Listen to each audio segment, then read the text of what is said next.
যা আবহাওয়াবিদরা বলছেন 1 মিটার জল উঠবে আজকে রাত্রি 11টা থেকে 12টার মধ্যে। জোয়ারও থাকবে। যদি 1 মিটার জল ওঠে আর জলের যদি উচ্ছ্বাস, জলের যদি ঢেউটা বাড়ে, তাহলে অনেক বাঁধ ভেঙে যাওয়ার সম্ভাবনা থাকবে। সুন্দরবনে আবার সুন্দরবাসী আর একটা বিপর্যয়ের মুখে উঠবে। বাঁধ ভাঙা মানে চাষের জমি সব ধ্বংস হবে। আর ঝড়ের গতিবেগ যদি থাকে, বাড়িঘর ভেঙে চুরে অনেক জায়গায় ক্ষতিগ্রস্ত পরিস্থিতি। যাই হোক, রাজ্য সরকার সতর্কবার্তা বলছেন, কিন্তু আমি সেই তৎপরতা লক্ষ্য করছি না। আর মানুষও যেন একটু নিষ্ক্রিয় মনোভাব দেখছে যে যা আবার হবে এর মনে মনোভাব। আমার ধারণা আরও কঠোরভাবে নেওয়া উচিত।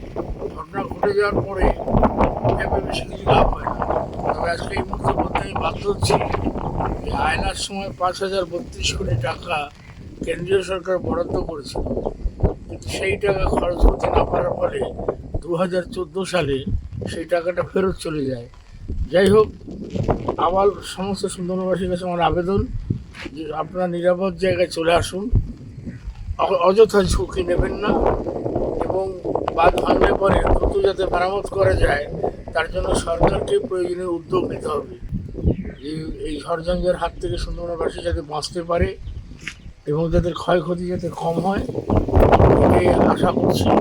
আর আমি তো এখন সরকারি নেই, যতটুকু আছে সাধারণ মানুষের সাহায্যটার জন্য দুর্গত মানুষ তাদের পাশে দাঁড়াই, চিরকাল দাঁড়াই, আজও দাঁড়াই।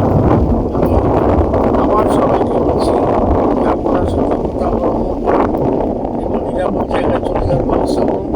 আর রাজনৈতিক মতপার্থক্য ভুলে নির্বাচনের প্রাক্কালে যা বিরোধ আছে সব করে একে অপরের হাত ধরে বাঁচবার চেষ্টা করুন।